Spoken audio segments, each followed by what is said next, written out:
Dear student, आज के इस वीडियो में हम पढ़ाने वाले हैं कक्षा 10 की एनसीईआरटी गणित का चैप्टर 1 वास्तविक संख्याएं की ऑब्जेक्टिव टाइप क्वेश्चंस, जो आपके टर्म 1 की एग्ज़ाम के लिए बहुत महत्वपूर्ण है, यानी कि very important for term 1 exam session 2022-23। Student, chapter 1 से कुल 4 प्रश्न आने वाला है। चैप्टर 1 से टर्म 1 के एग्ज़ाम में कुल 4 प्रश्न आने वाले हैं और आज मैं बताने वाला हूं पहला प्रश्न, जो कि अभाज्य गुणनखंडों के गुणनफल के रूप में व्यक्त करना है।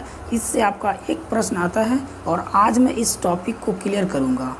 जी हाँ फ्रेंड्स, तो आइए देखते हैं पहला प्रश्न। तो इससे पहले जो मेरे चैनल पर नए हैं वह मेरे चैनल को सब्सक्राइब कर लें और बेल आइकन को भी दबा लें, ताकि हमारी वीडियो सबसे पहले आप तक पहुंचे।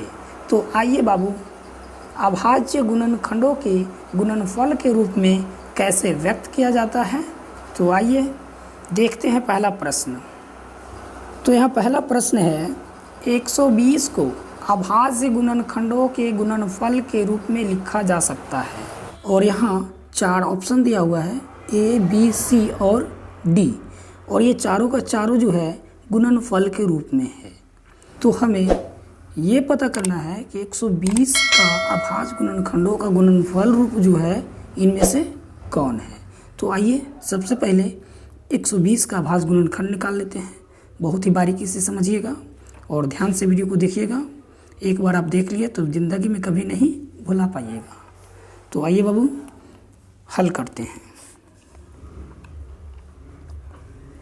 तो सबसे पहले 120 का हम यहाँ अभाज्य गुणनखंड निकाल लेंगे। तो यहाँ निकाल लेते हैं 120 का अभाज्य गुणनखंड। तो देखिए सबसे पहले क्या कि यहाँ पे 120 का जो है कितना से डिवाइड होता है ना। तो पहले इसको यहाँ पे डिवाइड कर लेंगे। तो देखिए 2 से इसको डिवाइड करते हैं। देखिए 2 छक 12, यानी कि ये कितना हो गया बाबू, सॉरी 2 छक 12 और ये 0 बच गया, यानी कि 0, यानी कि ये 60 से विभाजित हो गया है ना। 60 दूनी 120। चलिए फिर आगे ये 60 जो है ये भी 2 से विभाजित हो जाएगा। 2 से यानी 2 3 6 और ये 0, 30 दूनी 60। फिर ये 30 को 2 से विभाजित करो, 2 से यानी 15 दूनी 30, है ना। अब यहाँ पे देखिए 2 से ये 15 नहीं होगा, नहीं लगेगा, है ना, यानी कि 3 से ये 3 से 3 5 15, यानी 5 से 15। अब ये देखिए 120 का जो है अभाज्य गुणनखंड निकल गया, है ना।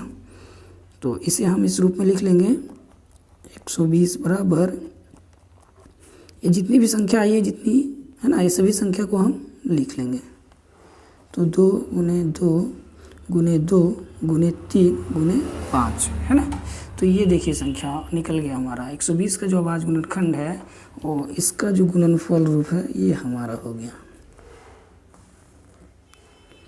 और इसे ऐसे भी लिख सकते हैं।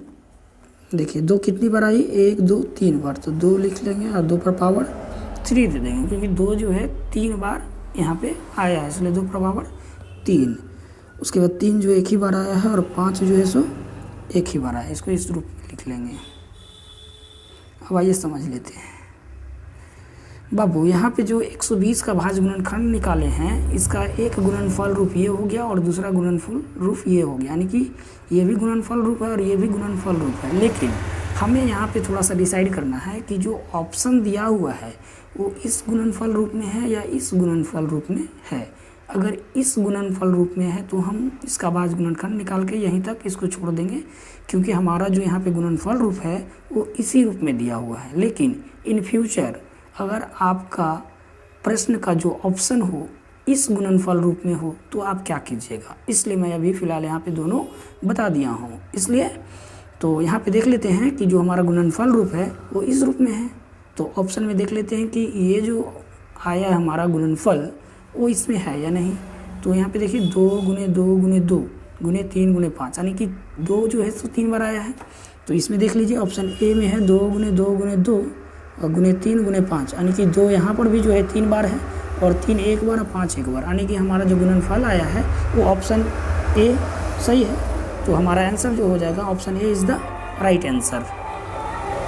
है ना बाबू। तो कुछ इस प्रकार से हमारा अभाज्य गुणनखंड का गुणनफल रूप निकाला जाता है। आई होप आप लोग बहुत अच्छे से समझ गए होंगे और मैं उम्मीद करता हूँ कि आप इसे ज़िंदगी में कभी नहीं भुला पाइएगा।